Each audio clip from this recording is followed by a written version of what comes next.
We're live. Yeah? We are. Okay. So I should just start talking now, right?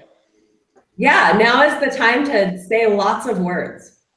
All right. I am the managing director for Cascadia Cyber Solutions, and welcome to the February 9th edition. I've been around since about December, so this is my first time doing this. So if there's any technical issues or long, uncomfortable pauses, it's not my fault. I'll get down. So before we get started, I want to tell you a little bit about me because you've probably never obviously seen me before. I was at Amazon for about 16 years in various roles, ranging from customer service, fraud department, chargebacks. So I'm filled with pretty much all sorts of useless knowledge about Amazon in the 90s. But I didn't leave until about 2 years ago. So hopefully I have plenty of info that is useful. So our topic tonight is we're going to be going over marketing content and the interplay with policy, which is what we do. That's what we're all about. So we're going to go into a few case studies. I'll describe the marketing goal, and then I'll hand it over to Emily, talk about how to implement these goals. Kelly will talk about how they can get you into trouble. So let's see. First marketing goal is, let's see, a supplement product. And we're going to make it easy and call it fish oil. So the reason why I picked that, fish oil is a product that everybody knows, is familiar with, and pretty common on Amazon. So Emily, how would a conversation with a client talking about fish oil go? Okay, so the most important thing to remember is that the customer is always, always, always right. Always right. No, I actually started with a joke because one of the most common things in supplements is for our clients, the sellers, to be aggressively supportive of potential health benefits of the products they sell. And of course, why wouldn't they? But the problem is that actually there aren't supposed to be any real health benefits in the classic sense of the term, because if there were, it would be considered a drug. So it's a health supplement. It needs to be more supportive or supplementing a healthy life, let's say. So usually a conversation between a seller and a customer would go something like, oh, this product does this amazing thing. It does that amazing thing. It gives you all these things. It does your dishes for you. It takes you on a vacation to Hawaii. It does all these amazing things. But in the case of fish oil, what we're really kind of hoping for is that the seller would say something about, supporting heart health and lowering cholesterol and the benefit of this product, as gross as it is, but it's very common, fish foods. So bad. So, but that's why they have like the lemon varieties, and they have all different kinds, because fish oil is shown to be helpful. It is a good thing. It is worth taking, but it has this side effect. So if, for example, yours does not offer that, then that's a bonus, and you can talk about that, and that's way better than saying something ridiculous like it does your dishes for you, for example. So at a high level, what I'm trying to do with my marketing approach here is just to look at features and benefits of the product itself and list them in order of importance on the page. That's important because people don't tend to read very far in, so you want your most important stuff up front. And to have excellent photos and to go along with that and kind of correspond with your bullet points to illustrate your point further, to help them convince them to buy. And of course, keyword research is important because people are searching by name, fish oil, misspellings of fish oil. Very good keyword research can also really help you there. So in the case of fish oil, I would want to look at similar products out there, other fish oil supplements that are perhaps doing well, and maybe even some that aren't doing well, and look at the Q&A from the customers and find out what questions those detailed pages are not answering. read through the customer's feedback, and then feed that information back into your detail page to make it more informative and more inviting for the customer. And the more questions you can answer for them before they even press the buy button, the better informed they'll be, the less contacts you'll have on the other end. There's all sorts of reasons to have really great marketing. Sorry, I had a fish burp.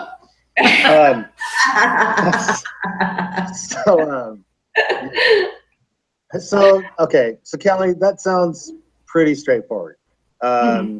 So where can sellers go wrong in this process? Because it sounds pretty easy.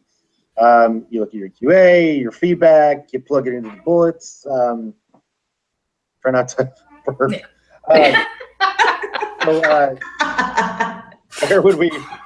Where would the problem be? Like, where can people get a lot of trouble? Well, I mean, yes and no, it's easy. Is that a non-answer for you? I mean, on one hand, it is straightforward. It's just like Amazon.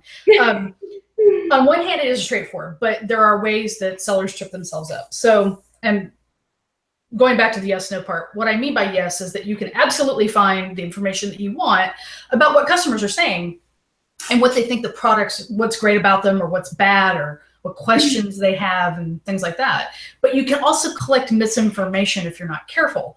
So most customers are not regulatory experts, just saying. And sometimes they will say things about heart health with fish oil or lowering cholesterol, and those will actually result in a restricted products pull of that particular product for violating FDA regulations, because the FDA monitors those kinds of claims. They're called structure and function claims.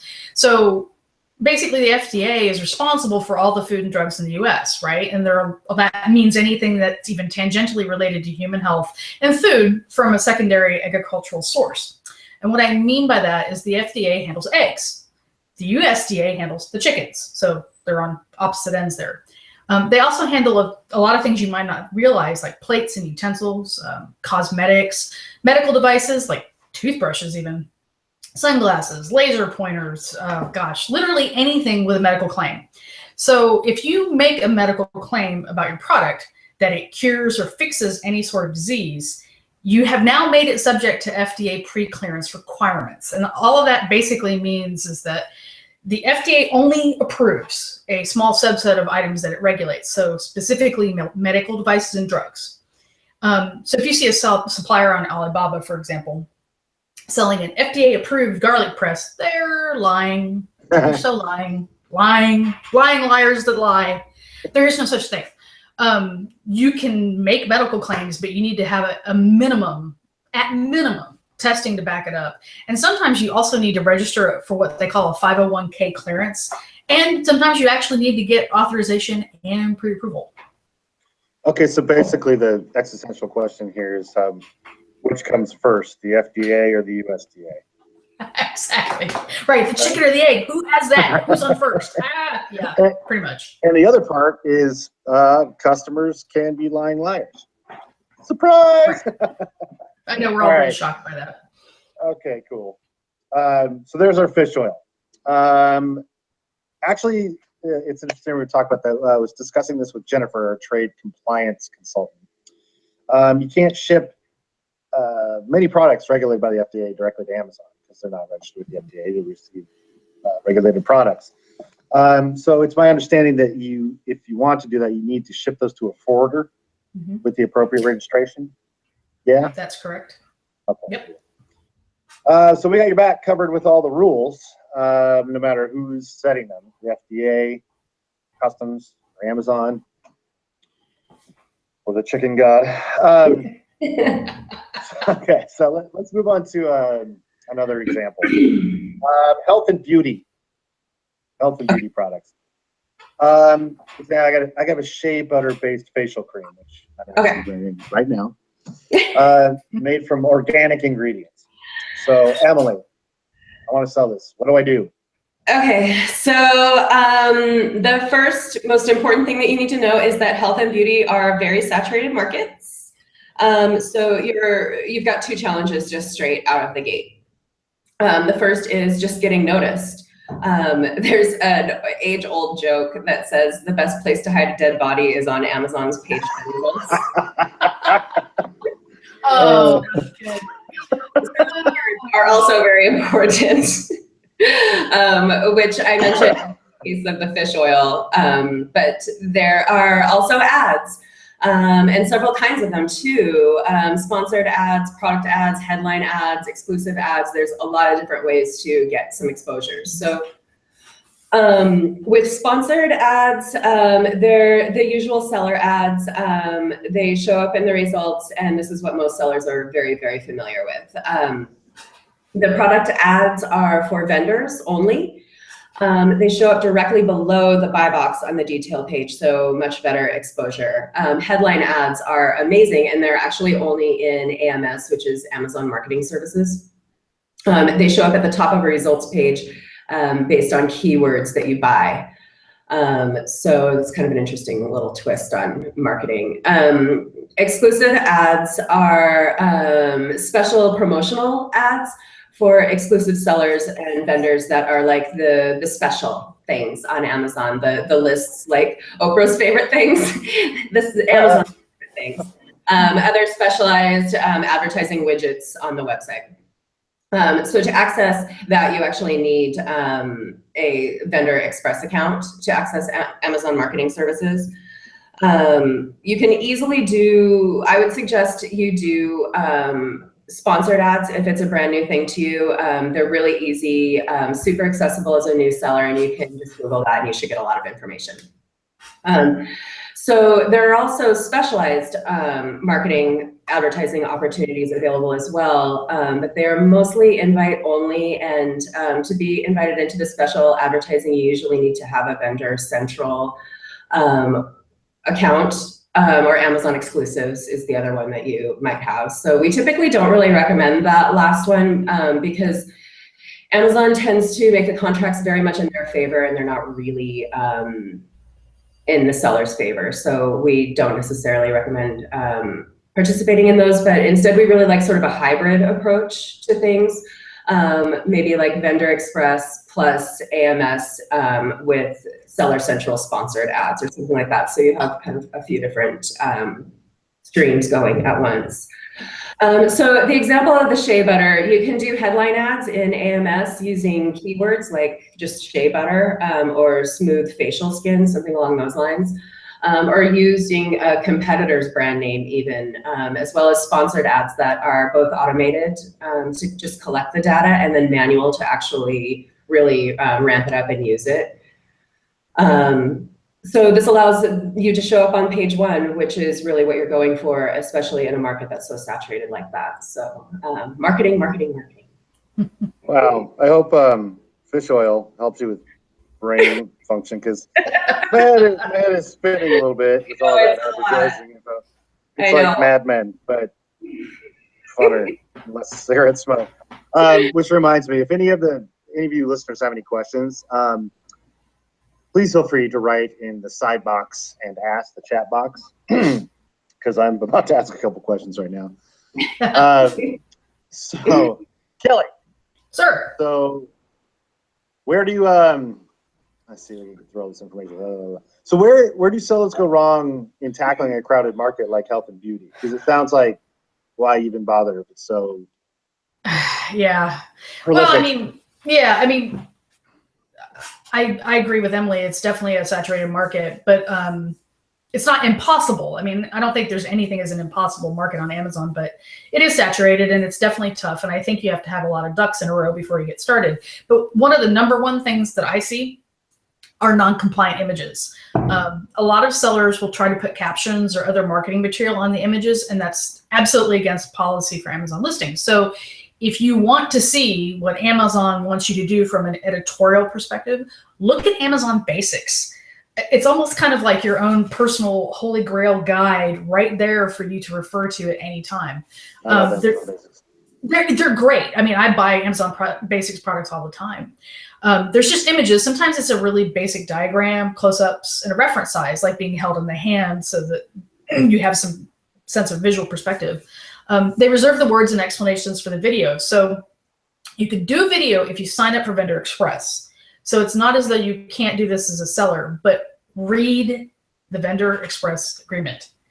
It has some detailed requirements for insurance and legal structure that many sellers, especially small ones just starting out, are not going to be prepared to meet at all. So just a word to the wise on that, because it can be a little bit shocking. You sign up, Amazon makes it a friction-free process to sign up for everything, right? You get in there and you're like, whoa, insurance, what?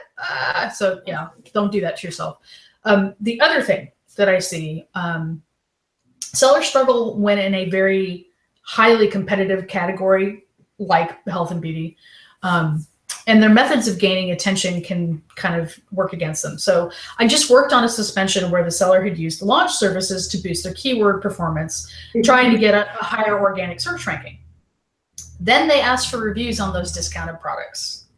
And that sound you're hearing in the background is the wah, wah, wah, because that's a clear violation of FTC requirements, not just Amazon, FTC, the Federal Trade Commission.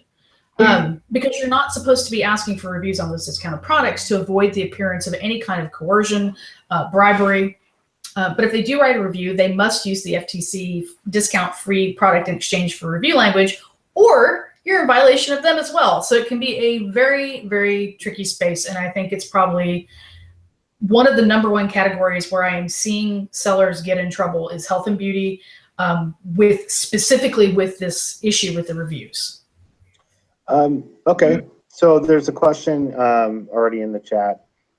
So question is, what's the difference between beauty category and luxury beauty category, and why would they choose to sell in one over the other? That's a really good question. Emily, tell me if you think I'm off base with this, because this feels like it kind of lives in your world and in mine a little bit. I view beauty as like, I don't know, things that I could go down to my local CVS or Rite Aid and buy. Versus luxury beauty. I'm actually trying to think of luxury brands. I guess, like you can go to Rite Aid and you can buy the Herbal Essences face wash. Right. That's just a beauty product. Or face wipes, or makeup remover wipes or something like that. Cetaphil face cleaner, all that kind of stuff. And you can get the fancy ones from Sephora, which I would consider to be along the lines of luxury type products. MAC Cosmetics would be something that would be more of a luxury thing. I think that another good way to think about it might be just the brand standards of things. Any nice brands, any high-end kind of luxury cosmetics or beauty things, I think fall into that category. Whereas the average thing that you would just buy at CVS is just, health and beauty. That's HPC, another term they use a lot, health and personal care. Yeah, and as far as why would you want to sell in there, I guess, I don't know. If it were me, I would be thinking about it as, if I had the purchasing power as a seller to buy luxury beauty products, I would be expecting to probably not have a huge margin on those and make my money on volume, but also have very, very loyal customers, because I know from my friends who are very much into makeup that they're extremely loyal to their particular brand, right? Or for their hair care products or what have you. And so if you are selling a high value, high luxury brand product, I'm thinking that you're going to make your money again on volume, but also on people who are loyal to you. And if you are providing good customer service, you're going to generate repeat business. Yeah, and that's what I was not so eloquently trying to get at with the brand standards is, but like, of course, the only things that are coming to me are clothing brands, but think of like Louis Vuitton. Think of like some of these really high-end haute couture kind of, things, like they don't, they're just not even in the same category as, Gap. Not that there's anything wrong with Gap, but those are two completely different levels, I would consider them, and so, yeah, I guess if you don't know if your product is a high-end beauty product, it's probably not. That brand loyalty, back in the 90s in Amazon, I believe we all used Manic Panic to dye our hair. So I'm still loyal to that. Even though I don't have hair anymore, I still Manic Panic. Exactly. I can think of someone's tub that I spilled a lot of it in. Okay, so I want to say that had a technical issue. Somebody else asked a question in the chat room. I think it was similar to this, and so I didn't catch your name. If we didn't answer it, go ahead and chat it up again. I'll see it, and we can jump back to it because something like that. So, all right, I got one more super tricky question. Okay. Let me hallucinate. Audio hallucination. I need to show up. Okay. So I'm trying to think of it. All right. So what if I'm doing something like so easy, like pajamas? Pajamas are easy. Oh, Emily, pajamas. how do I sell pajamas? Who doesn't love pajamas? I love pajamas. The first thing I'm going to want to know about your pajamas is more information. If you have kids sizes or junior sizes, are these just for adults? One of the best ways to sort of tackle the apparel category is to use your variations very effectively. So one thing that we see all the time is shoes listed completely improperly without a parent ASIN, and then all of the child ASINs, the sizes, the colors nested underneath it. So you end up with pages and pages and pages of all of the different sizes and colors because it's not under a parent ASIN. Yep. So the customer just gets overwhelmed and they give up, and why wouldn't they? So effective usage of that variation, the child ASINs, is really important. I think that's the most key thing in soft lines, which is basically anything that's apparel, shoes, jewelry, luggage, stuff that is literally soft. The next thing is the images, which are extremely important. You have to have great examples. You have to have it on real bodies. Check out Amazon's brand, which is called Lark and Row, L-A-R-K, and the symbol and R-O.